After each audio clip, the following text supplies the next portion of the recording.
From Nueva, we headed directly north along the coast road. The Sinai Peninsula is about the size of Tasmania, so the distances involved are not large.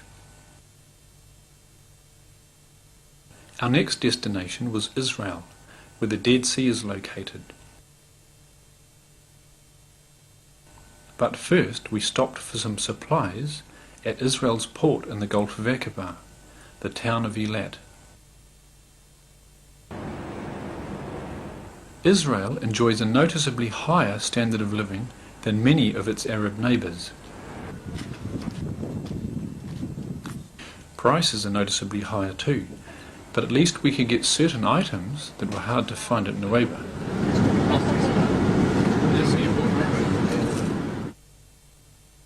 The road north from Eilat runs parallel to the Jordanian border through a dry and dusty landscape. The first body of water one comes to is the Dead Sea. At nearly 400 meters below sea level, it is the lowest lake on Earth. The water has a salt content many times more than ocean water, giving it a much higher relative density. This means that objects float much higher than normal, as Jim, Tor, and Mark demonstrate here. Just a bit too salty for the sensitive nose of a dog. The lake was once a lush and fertile valley. Large cities flourished nearby. Ron's research led him to locate the ashen remains of Sodom near the southern end of the lake, and nearby the ashen remains of Zoar, still visible after nearly 4,000 years.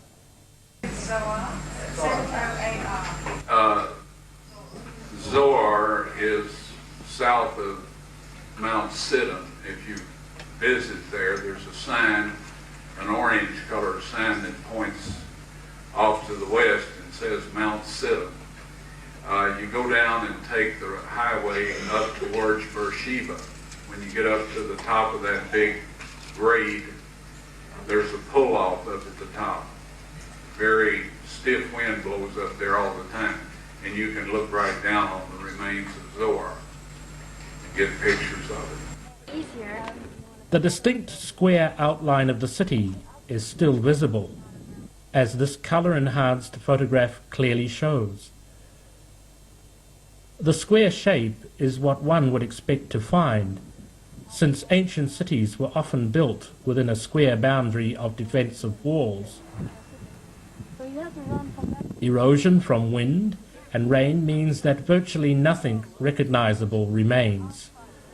But these mounds are obviously anomalies, structures destroyed long ago. The best preserved remains found by Ron are below Masada. Masada is the hilltop fortress overlooking the Dead Sea, 434 meters above the lake level. Directly below Masada are two well-preserved areas, believed to have been parts of Gomorrah. When viewed from Masada, it's obvious that time and weather have eroded these remains as well, but the remains stand out quite stark from the surrounding desert.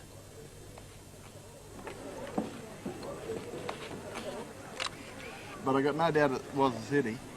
Yeah. And it looks very much like city walls, doesn't it? But within these areas are many unusual shapes. These certainly defy attempts to explain their origin by natural causes. When examined closely, their uniqueness becomes even more apparent. Many others are now beginning to realize just what these formations represent. The bus driver that was with us the last time in December, he said a lot of Israelis come here now to see Gomorrah. They know about the place and there are many people coming down here. Turn off. Just before, see, you tell people before this barrier if they ask.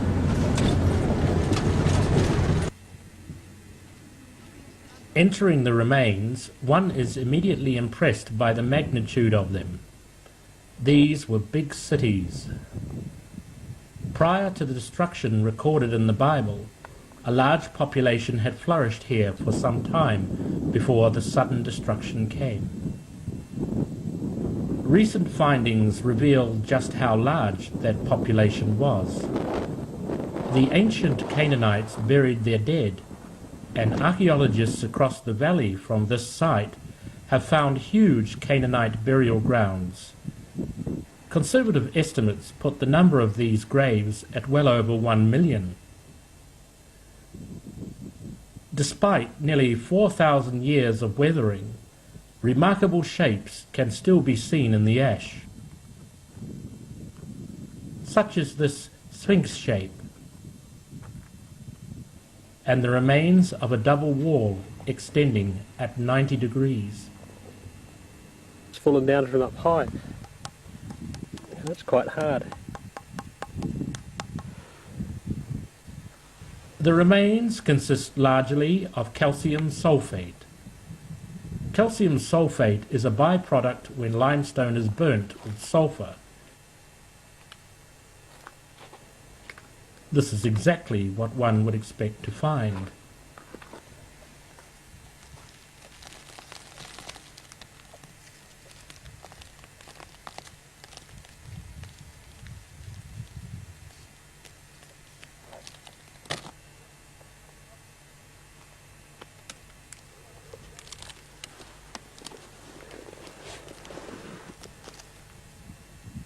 This shows up in the ruins as alternating layers of pure calcium sulfate and calcium carbonate with silicates, remains of limestone and other materials used in the construction of these cities. And very much like ash.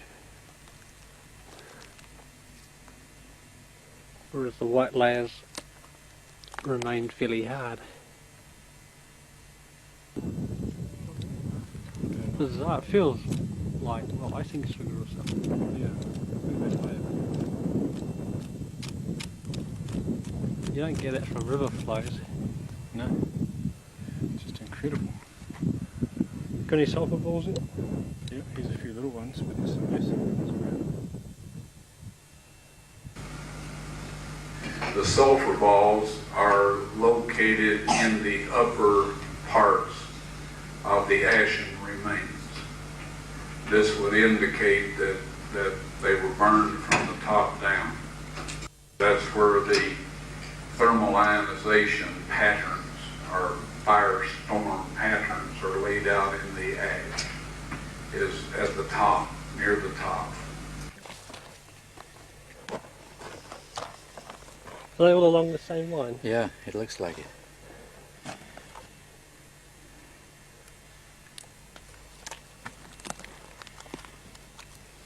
Okay, yep.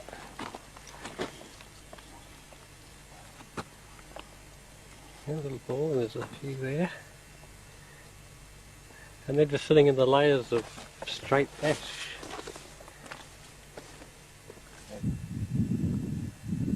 The brimstone has been tested and proves to be extremely pure elemental sulfur combined with small amounts of magnesium.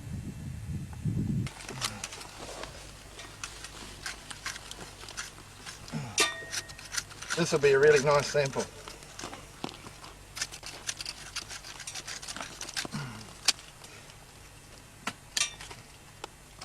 In fact, it's so pure it burns very, very easily, as Aaron demonstrates here.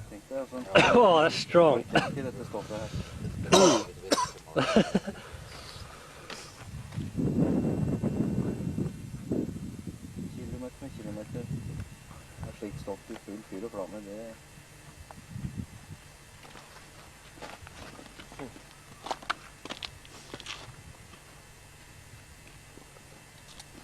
Well, we need some potassium nitrate and some carbon.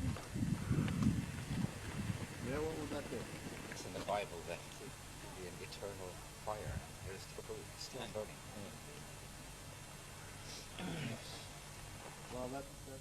Well, The fumes it gives off can be overpowering. You have to go back to the Bible and check. The Bible describes 5 cities that were destroyed, and to the north of the Dead Sea is another of the sites identified by Ron. This one was the city of Admah. Again, the white ashen ruins stand out distinctly from the surrounding desert. This area smells of sulfur, yet there is no geothermal activity here.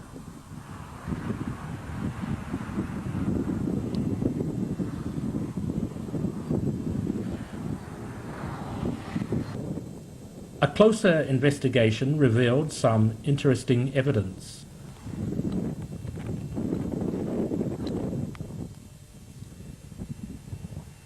Some interesting glass-like material here.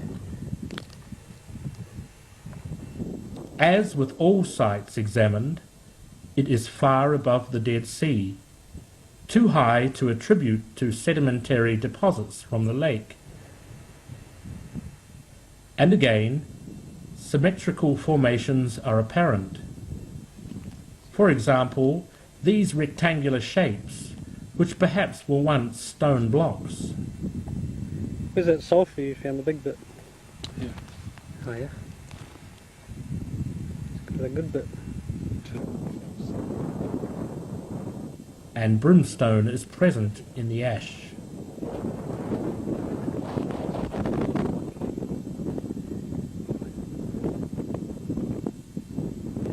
Another lot of carbon. And here charcoal can be found in the ash also. Charcoal. Amazing. I don't think it burns as hot as Ron says because of the carbon in the dirt. So you break that open. There's some charcoal. Charcoal stuck inside it. Look at that, that's charred wood. That's definitely charcoal. The evidence found supports the biblical account of how these sites were destroyed.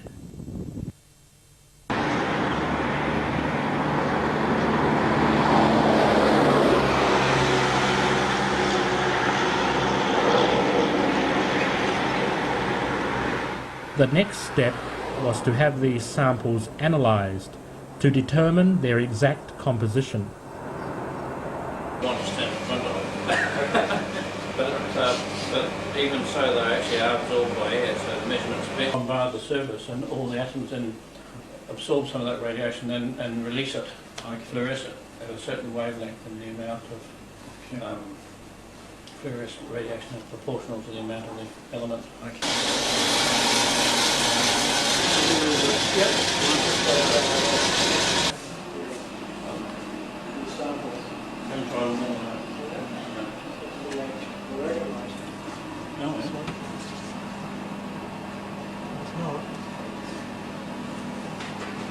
Can only be a sulfate.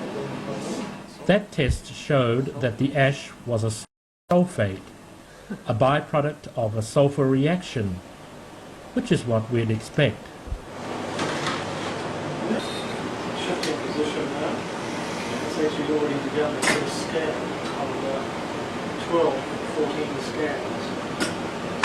The analysis revealed that the brimstone was almost pure elemental sulfur, typically about 98%, with a measurable amount of magnesium. The white ash is pure calcium sulfate. What stands out is how clean the samples are, with a conspicuous lack of trace elements. This is consistent with ash from an intensely hot furnace, exactly what one would expect to find from the account in Genesis 19. Is it possible that the Dead Sea sites are the result of geothermal activity?